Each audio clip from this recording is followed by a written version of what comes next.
Yes, reka dutangire na episode ya 11 ndetse muribuka ko ahangaha rwose abakozi bari batangiye kuba bavuga ati ese mwumvishe cyangwa se mwabonye umukobwa wabashije kuba yaza mu biro bya Mr. Kim gaje kuba yamusura, bakaba bari kuba bahatwika muri biro rwose. Kumbe batangiye kuba babivuga. Mwibuke neza ahangaha hari uwari wabyiboneye, wari wagiye kuri seti rwose ndetse yahageze ruri guhana inkoyoyo.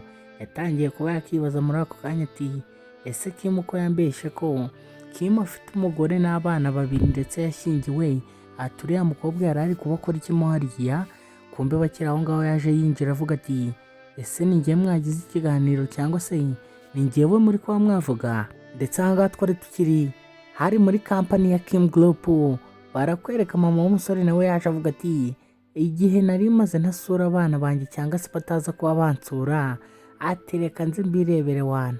Ati none ndi kumva ngo hari umuntu cyangwa se hari inshiji yagerageje kuba yabahonyora.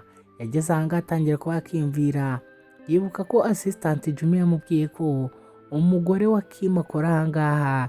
Niko kuba yavuga ati rero kaba ari we mbanza kuba najya kureba, ati rwose nkumbuye umugore w'umwana wanjye. Barakwereka wa mugambanyi nawe yari amaze kuba yakinjiramo ahangaha, ariko kuba yaza ahangaha avuga ati ngiye muri kuba mwavuga.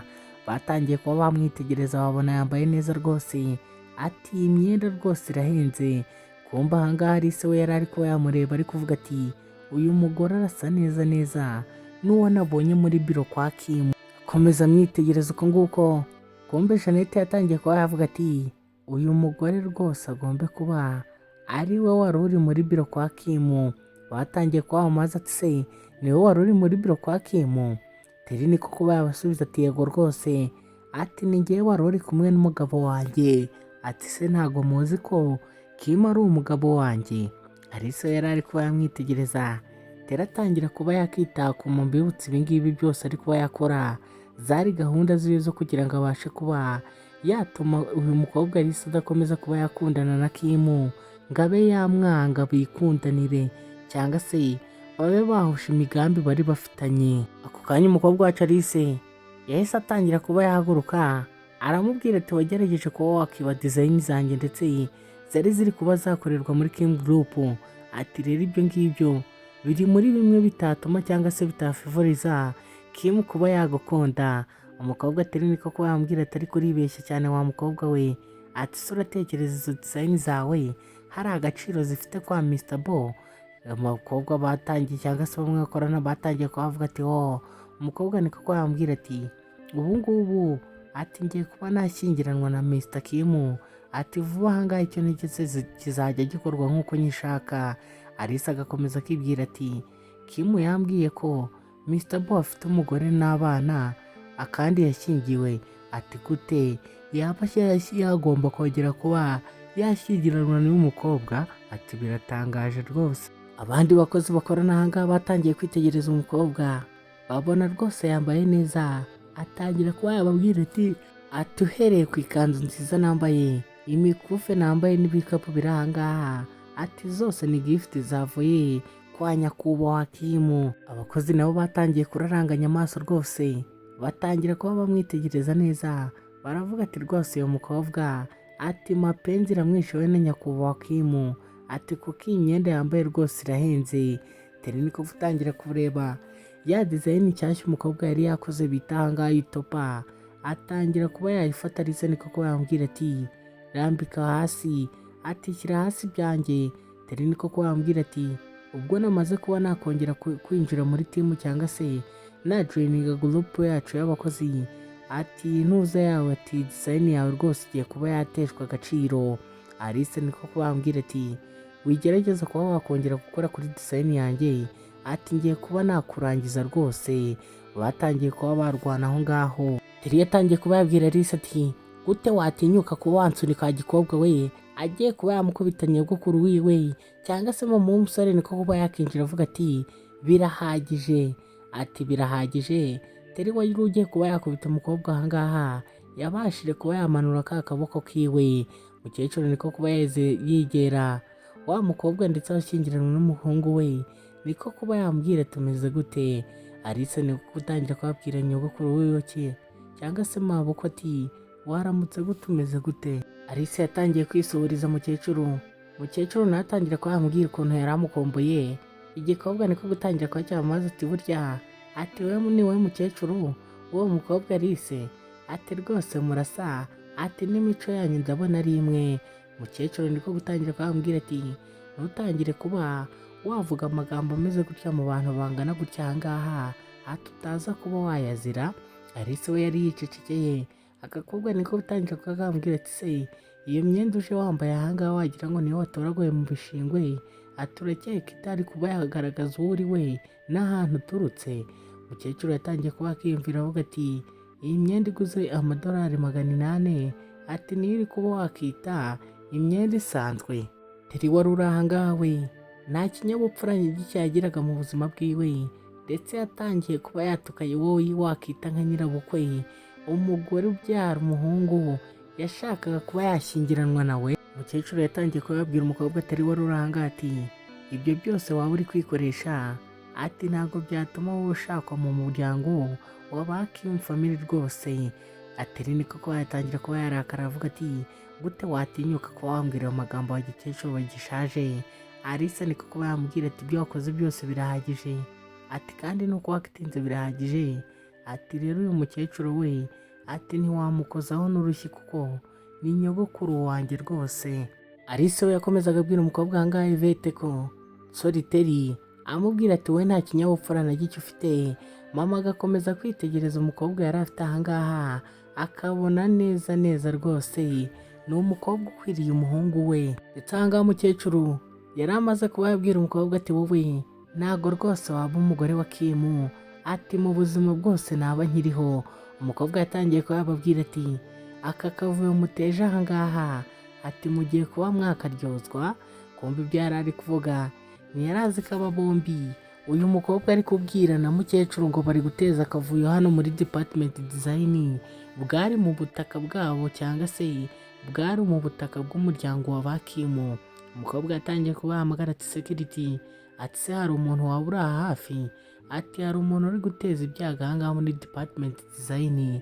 Barakwereka ahangaha assistant Jimmy yatangiye kuba yabwira umusore wacu Kim ati numvishe bari kuba bavuga ngo umukecuru ari ahangaha. Kim niko gutangira kuba yamubaza ati umukecuru ari ahangaha ati se yageze ahangaha ryari ati katigeze aza kundeba ari hehe. Assistant Jimmy niko kuba yambwira ati numvise ngo yaje kuba yasura umugore wawe ndetse n'abuzukuru biwe ati ubwo rero ati kandi yavuze ko ashaka kuba yatahana nawe mu rugo akaba yajya kuba yareba umuryango we kumeze neza. Kim niko kuba yahita ahaguruka igitaraganya ati ubwo rero reka turebere muri department design bwa mbere, reka azasange muri department design rwahanye nk'oyoyo ndetse umukobwa uri ahangaha Teri yari yizeye ngo niwe mugore we ndetse babashije kuba bahura imyaka 5 ishize ari kuba yabatezamo akavuyo ari kugateza mama we n'umugore wiwe. Wibuke muri ako kanya Teri yari amaze kuba yahamagara abashinzwe umutekano cyangwa se polisi. Muri ako kanya nazo zaje zirukanka atangira kuba yazibwira ati uyu mukecuru ushaje rwose ati yahoze ari guteza akavuyo ahangaha ndetse yahoze ari no kuba yambwira nabi ati se murumva ibyo bintu bisekeje rwose. Tangira kuba yababwira ati ndakeka uyu mukecuru rwose mugomba kuba mwamusohora ahangaha ati kuko akavuyo yateje ahangaha nako siko. Umupolisi nawe niko gutangira kuba yakikoma mu gatuza nk'intare arangije aramubwira ati uri umugore w'ahazaza wa CEO wacu Kim ati rero ntabwo twatuma hagira umuntu n'umwe ugusuzugura ahangaha ati reka nze tukwereke ati ibingibi rwose bifata nk'ibyakozwe. Reka abapolisi b'ibigoryi bari ahangaha rero nabo baze basohore mama w'umusore muri kampani yiwe cyangwa se muri kampani y'umuhungu we murebe akaraza kuba bakababaho. Umukecuru yatangiye kubabwira ati imyaka yose maze ati ninjira ahangaha nta muntu yigerageje kuba yansohora ahangaha ati gute wogiye kuba watinyuka kunsohora. Polisi niko kuba yatangira kubabwira umukecuru ati ibyo byose uri kuba wakivugisha ati uraza kubivuga uri hanze. Abapolisi niko gutangira guhina amashati bagiye kuba basohora umukecuru ndetse nabi. Umukobwa yari ahangaha niko kuba yazara abasunika arangije arababwira ati mureke nyogokuru wenyine. Mama w'umusore niko gutangira kubabwira umukobwa ati uri umukobwa mwiza rwose ati ibingibi byihoreye ndaza kuba nabyitaho ati kanze ndaje mpamagara umuhungu wanjye aza ntabare. Kumva umukecuru akuye telefone ye ngo ahamagara umusore wiwe, umukobwa atari niko kuba yayijugunya, aramubwira ati gute watinyuka kuba wahamagara ubufasha, ati ugiye kuba wareba akari buze ko kuba kakubaho. Nakifuje ko umuhungu wacu Kim yakabaye agera ahangaha akareba ibyo umukobwa afitiye impuhwe ari kuba yatotezamo cyangwa se yakitwaramo imbere ya mama wiwe. Mama we yatangiye kubambwira ati umuhungu wanjye ni CEO w'iyi kampani, ati si ibyo ngibyo urabizi. Kumbe Terry yatangiye guseka, Alice nawe atangira kuba yakitegereza nyogokuru wiwe. Abapolisi niko kuba bamubwira ati niba uri mama w'umusore ahangaha ati natwe turi ba papa wiwe cyangwa se turi ba sogokuru biwe. Terry niko kuba yababwira ati iyo mikino natwe twarayikinaga tukiri abana. Alice niko kuba yabwira kaka wiwe cyangwa se mabuko ati kwawe ati reka ibingibi tubisoreza ahangaha, ati reka tube twakigendera. Alice we yagize ngo amagambo umukecuru ari kuba yavuga ahangaha ari kubeshya cyangwa se yasaze, kuko yaramwitegereje aravuga ati umukecuru noneho ari kuba yarengera agiye kuba yamubwira ngo bigendere. Terry niko kuba yabitambika arangije atangira kuba yamubwira ati se uri gutekereza kuba mwava ahangaha biri buze kuba byaborohera? Ati ntabwo biri buze kuba byaborohera rwose, ati mugiye kuva ahangaha mukubiswe. Yatangiye kuba yababwira ati uwo mukecuru agomba kuba yansaba imbabazi, ati kubera ko ibintu yakoze ambwira ngo ndi umukozi wo mu rugo, ati ntabwo bigeze byinshimisha. Umukecuru niko kuba yambwira ati ese witeguye kuba wahura n'ingaruka z'ibintu uri kuba wakikora wa mukobwa we? Terangawe niko kuba yakisekera. Alice niko gutangira kubambwira ati urabona mabukwe atafite imyaka 70 rwose, ati gute watinyuka kuba wamubwira ngo ajye kumava gupfukamire? Umukobwa atari niko kwambwira ati agomba kuba yabikora kuko niwe watangije iyi ntambara, atagomba kuba yanayisoza, aturi kuba wanyumva neza barakwereka ahangaha. Umukobwa yatangiye kuba yarwana intambara ndetse abakobwa batangira kuba bavuga ati rwose uyu mukobwa nawe Terry ati yarengereye, ati gutuma uriya mukecuru ashaka kuba yamupfukamira. Disi abakozi nawe ahangaha bari batangiye kuba bagira impuhwe. Terry niko kuba yahindukira ati urongera kuba yancira urubanza, ati ndaza kuba namwereka icyo ndi cyangaha. Ndetse ni nako yakomezaga abwira abasekirite ati mwebwe mutegereje iki? Ati mutuma apfukama hasi, ati nibyo nshaka kubona apfukamye hasi. Alice wari uri ahangaha nawe ntiyakomeje kuba yakorohera abagabo cyangwa se abasekirite bari bazanye, yakomeje ababwira turagerageza kuba yakora kuri nyogokuru, ati ndaza kuba namwangiriza. Kumbe na mukecuru yagize ararakara aravuga ati gute watinyuka kuba watuma umukobwa wanjye arwana? Ati gute watinyuka? Ati ngiye kuba nagukubita mako ushize mu mwuka. Terry niko kuba yasunika umukecuru ku ruhande arangije aramubwira ati ariko wa mukecuru we, ati ngiye kuba nakwigisha isomo. Kumbe Alice yahise agaruka ndetse umusore muri ako kanya Kim nawe umukobwa azamuyoreshya agiye kuba yarakubita nyirabukwe, niko kuba yavuga ati birahagije. Kim nuko nguko yinjiye ndetse abakozi bose bahita bahaguruka, aza yegera Alice na mama wiwe yari ari. Aka katangiye kuba kahamagara ati nyakubahwa Kim. Kim niko kuba yaza arangije atangira kuba yagakubita urushyi akabwira ati gute watinyuka kuba wakubita mama? Ati gute watinyutse? Kim rwose yaje hano agakobwa ahangaha. Abasekirite batangira kuba basaba imbabazi muri ako kanya bumvishe Kim yahageze. Umukobwa niko kuba yavuga ati muri kuba mwavuga ngo iki? Ati nyakubahwa Kim. Umusore niko kuba yavuga ati bimeze neza, ati abandi mwese mwasubira mu kazi, ati ndakeka ahangaha tugomba kuba twakosora ikibazo cyari kihabaye. Assistant Jimmy niko kuba yababwira ati boss ugombe kuba watwara mama wawe, ati ukaba wamuvana ahangaha, ati ndakeka atameze neza. Niko kuba yatora telefone ya mukecuru, arangije mukecuru nawe ubwo yari ari aho ngaho niko kuba yafata telefone yiwe. Assistant Jimmy niko kuba yabwira boss we ati wakura ahangaha ibindi ndaza kuba nabyitaho. Kim niko kuba yabwira Terry ati we sinze kugaruka ngo mbe nkusanga ahangaha. Niko kuba yafata mama wiwe ndetse abwira na Alice ko bagomba kuba baba bavuye aho ngaho. Mama n'umusore ndetse n'umukobwa Alice bavuye aho ngaho. Terry nawe agiye kuba yatera ikirenge mu cyenga bakurikire.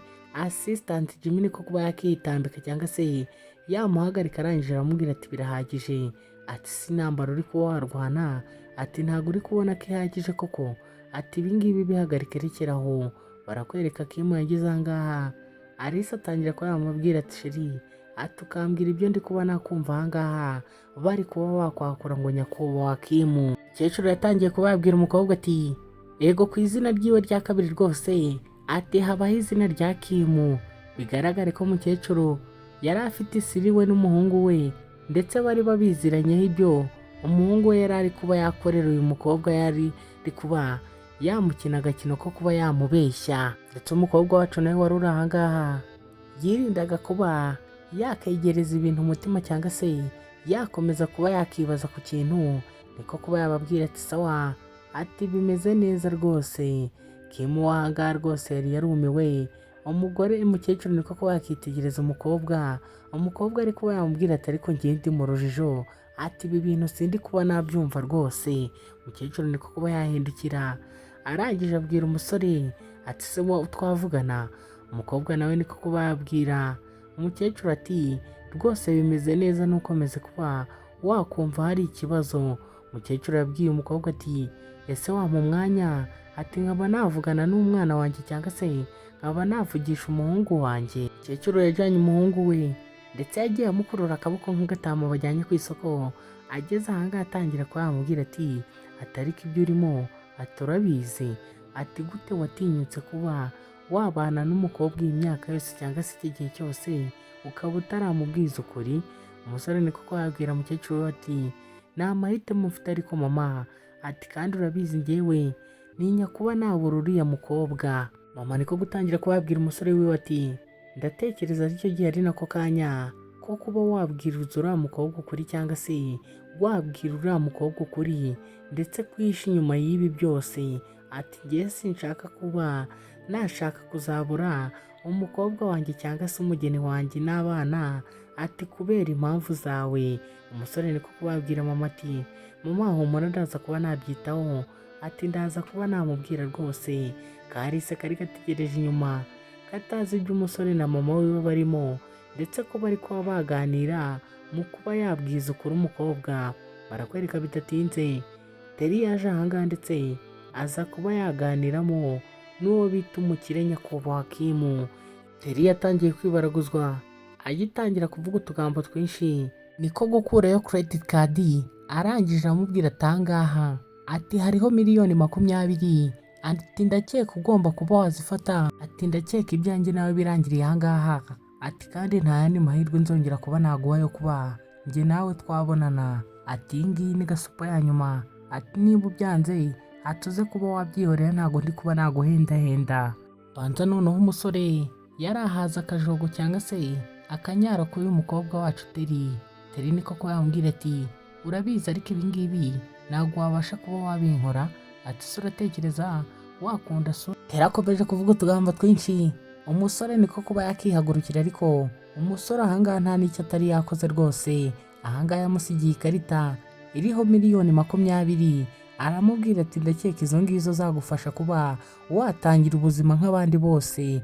Barakwereka umusore yari ari ahangaha ari kuba yakigendera.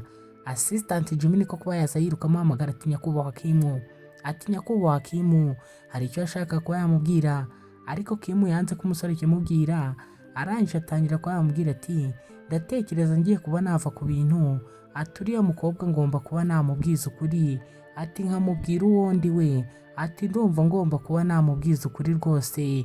Assistant Jimmy nawe niko kuba yakishima abwira boss wiwe ati ibi ngibi biranshimishije ndetse biramfashije cyane, ati ndatekereza ngomba kuba nategura ahantu bigomba kuba byabera. Ku munota wa nyuma na nyuma umusore wacu agiye kuba yashyira ukuri hanze cyangwa se yabwiza umukobwa ukuri kose abe yagira ibyo amenya nawe. Kumbe barakwereka umugambanyi wacu yari ari ahangaha arangije aravuga ati ibi ngibi sinakemera ko biba, ati gute umusore yareka kuba yakundana nanjye cyangwa se twashyingiranwa, ati akaba yajya kuba yabwira uriya mukobwa ukuri, ati ibi ngibi ngiye kuba nabijyamo, ati nta na kimwe kiri buze kuba cyaba rwose ndabirahiriye. Ese uyu mukobwa w'umugambanyi ukomeje kuba yakivanga mu rukundo rwa babiri rwa Alice na Kim, kuri uyu muntu utagiye kuba yakora iki? Uratekereza agiye kuba yakina iyi mikino? Icyo usabwa ni ugukora subscribe utazacikwa na episode izakurikira iyi ngiyi. ndetse ujya no muri comment tubwire ukuri ko ni inkuru yacu, nubasha kuba wayikunda ukandi like ndetse ntiwibagirwe no gukora share.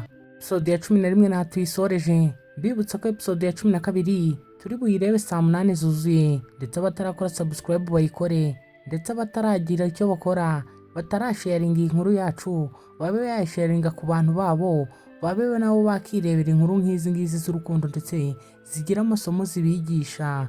Mwibuka ko turi mu cyumweru cy'impuhwe, ndabinginze mwe mwabikora rwose kandi mwikuye inyuma, amaboko muyazamuye cyangwa se muyamanuye.